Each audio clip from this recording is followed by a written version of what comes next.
Welcome back for angle theorems for triangles. This will be a two-part series. We're going to be talking about triangles and the different angles that can be found inside and outside the triangles. So first thing we're going to do is we're just going to talk about this experiment. And if you'd like to do this on your own, you can. You can take a piece of paper and you want to cut a triangle. Just cut it in a triangle form. And then I want you to cut it out and then label the angles A, B, and C. So here we have A, B, and C. And then tear off the corner of each triangle. So we're going to tear it here, here, and here. And we're going to keep these vertices. That's what we're going to work with. So we're going to arrange the vertices in the triangle around a point so that none of the corners overlap and there's no gaps between. And the best layout for that is if we keep A in the center and we have B on one side and C on the other. And you'll notice that when you do this, they create a straight line through here. Okay? So we know that if I take the measure of this angle, the measure of this angle, and the measure of this angle, it's going to equal 180. So they form a straight line.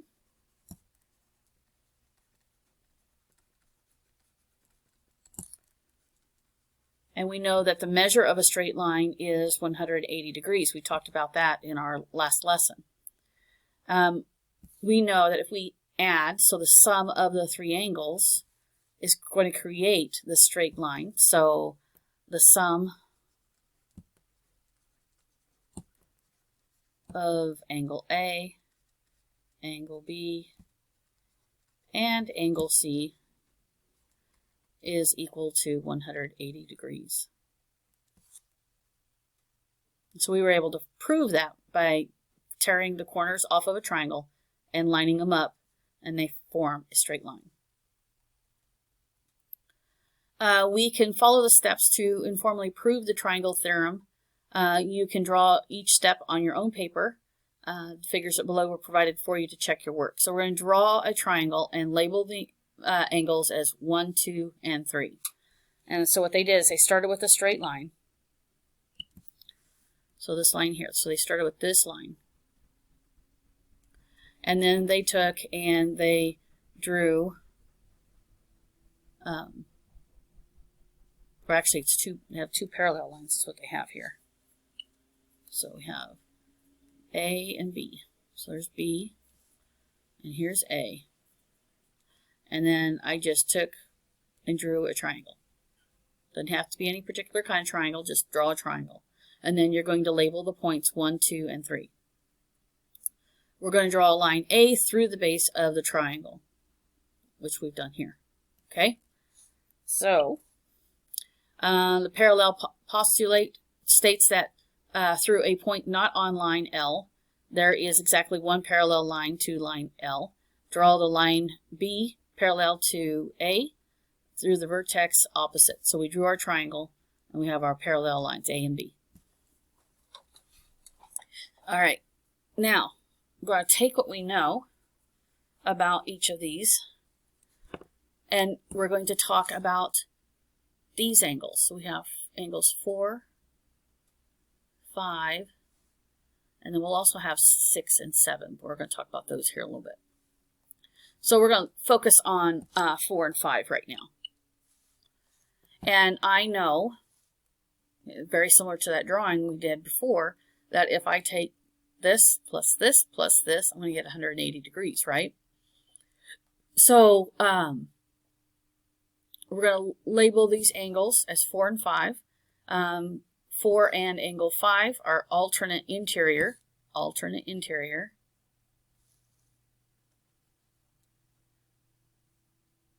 wait, sorry. 4 and 2 are alternate interior, this transversal T. So that means they are congruent. And with label angle 4 with the number of the angle to which it is congruent. So it's angle 2.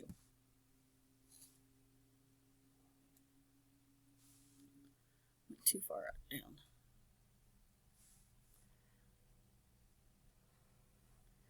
Because 5 and 3 are alternate interiors. So 5 and 3. 3 is also going to be congruent to 5. The 3 angles that lie along the line B at the vertex are 1, 4, and 5. 1, 4, and 5. And we know that the sum of those 3 is 180 degrees. Because they form a straight line, don't they?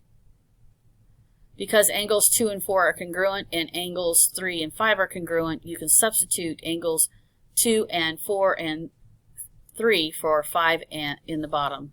So we could say 1, 2, and 3, the sum of those 3 are equal to 180 degrees because they are congruent. 2 is congruent to 4 and 3 is congruent to 5. So that's why this works. So it shows that the sum of the angles of the interior angles of a triangle is always 180 degrees.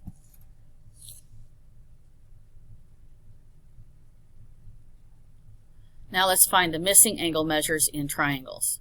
So because we know that the sum of the 3 angles, interior angles of a triangle is equal to 180 degrees, if they give us 2 of the angles, then we should be able to find the third. So we know that D plus F plus E is going to equal 180 degrees. And we know that D is 100 and F is 55. So we need to find what E is. So if I take 100 plus 55 plus E, then that's going to give me 180 degrees. So 155 plus E equals 180. And so if I subtract 155 from 80, or 180, I get 25. So E is equal to 25 degrees. Another way I could write this is I know that altogether it's going to equal 180, and I can subtract the sum of the other 2 angles. And that's going to give me 25 degrees. So let's try your turn number 4. If I have 3 angles, and I know that the sum of all 3 is 180 degrees, what is the measure of angle K? You should have gotten 53 for the measure of angle K. So 53 degrees. Okay, look at number 5 and find the measure of angle R. For number 5, you should have solved and found that the measure of angle R is 90 degrees. Okay, on your paper, please try to solve number 1 and number 2. Come back and check your answers. Measure of angle M is 71 degrees. Take a look at number 2. What is the measure of angle Q? The measure of angle Q is 30 degrees.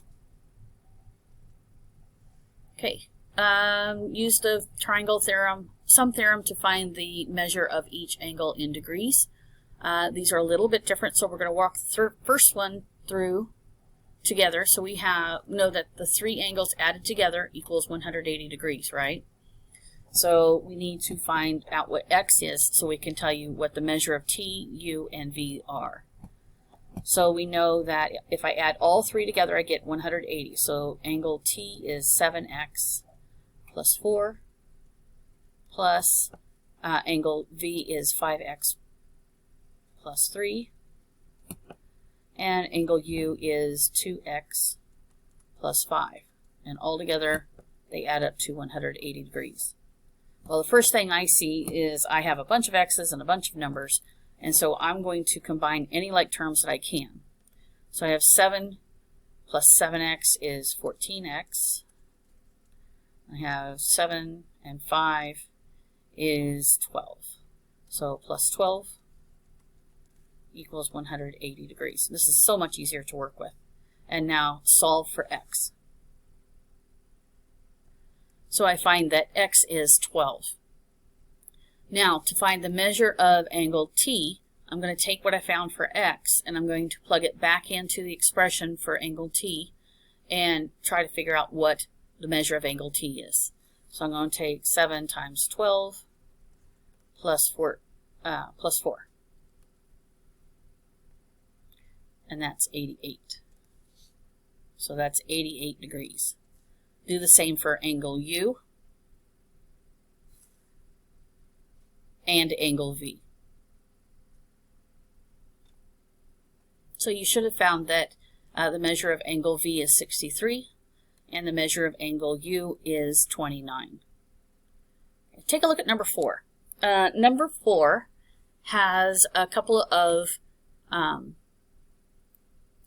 it has quite a bit actually going on here. So we have n degrees for here, and then we have half of n degrees here and half of n degrees here. And so I need to find out what n is.